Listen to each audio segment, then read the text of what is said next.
Hoje é quarta-feira, dia 18 de setembro do ano do Senhor de 2024. O evangelho desse dia é de Lucas, capítulo 7, versículos de 31 a 35. Naquele tempo, disse Jesus: Com quem hei de comparar os homens desta geração? Com quem eles se parecem? São como crianças que se sentam nas praças, se dirigem aos colegas dizendo: Tocamos flauta para vós e não dançastes. Fizemos lamentações e não chorastes. Pois veio João Batista, que não comia pão nem bebia vinho, e vós dissestes: Ele está com um demônio. Veio o Filho do Homem, que come e bebe, e vós dizeis: Ele é um comilão e beberrão, amigo dos publicanos e dos pecadores. Mas a sabedoria foi justificada por todos os seus filhos. O trecho anterior ao evangelho da liturgia de hoje é o episódio em que João Batista, da prisão, envia 2 dos seus discípulos a Jesus para perguntarem se de fato ele era o Messias prometido. Diz o nosso texto, João Batista nos mandou perguntar: És aquele que há de vir ou devemos esperar outro? Jesus responde a João citando um trecho do livro do profeta Isaías: E de contar a João o que vedes e ouvis. Os cegos recuperam a vista, os coxos andam, os leprosos são purificados, os surdos ouvem, os mortos ressuscitam e aos pobres é anunciado o Evangelho. A pergunta de João: És tu aquele que há de vir ou devemos esperar um outro? Mostra a dificuldade do Batista em discernir e compreender os sinais que revelam a identidade profunda de Jesus. João Batista era informado na prisão por seus discípulos de tudo que Jesus fazia e da reação das pessoas. Os discípulos de João, diz o evangelista, informaram-no de tudo isso. A bem da verdade, Jesus era desconcertante também para João Batista.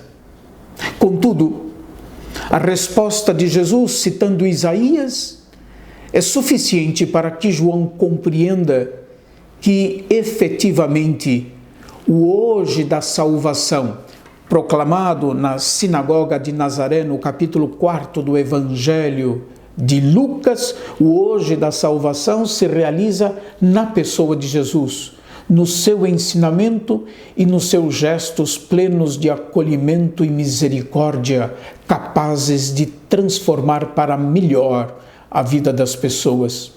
Toda a atividade do Batista visava a conversão das pessoas em vista da chegada do Messias. O movimento de João Batista ganhou muitos adeptos, mas também sofreu muita resistência.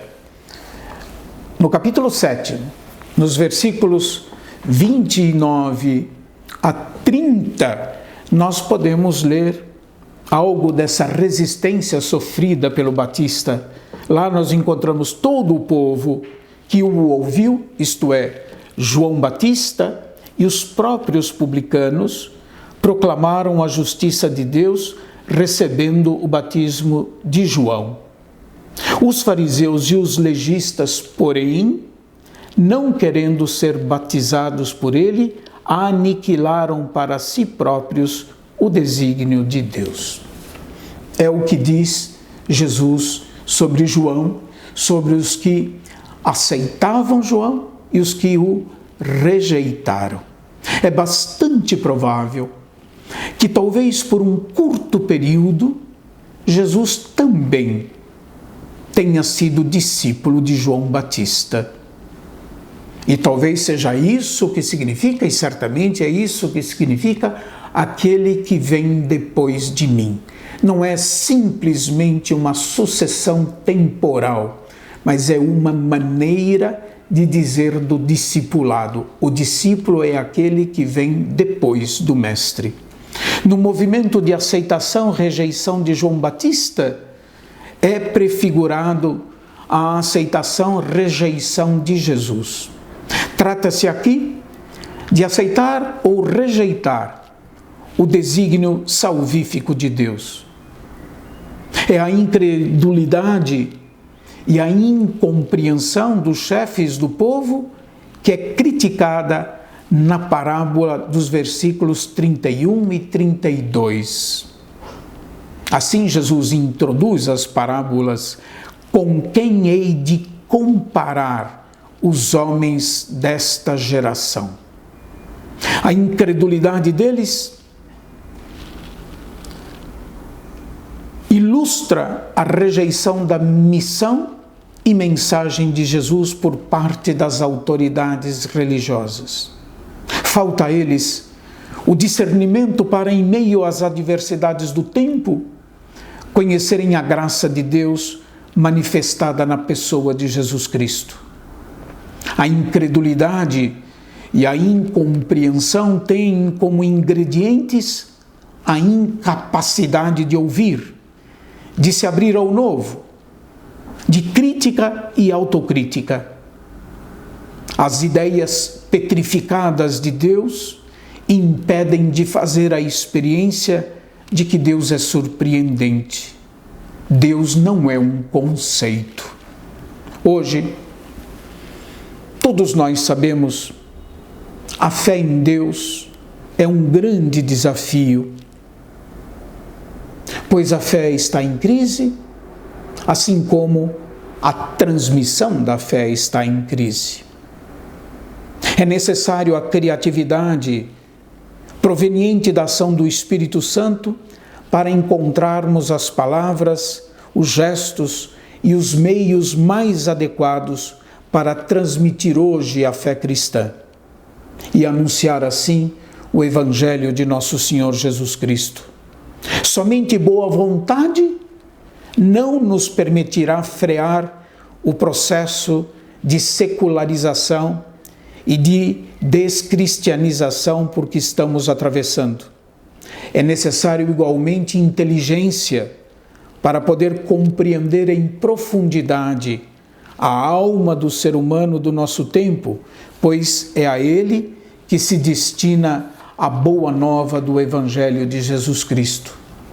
Abertura à ação do Espírito Santo, criatividade, inteligência e testemunho.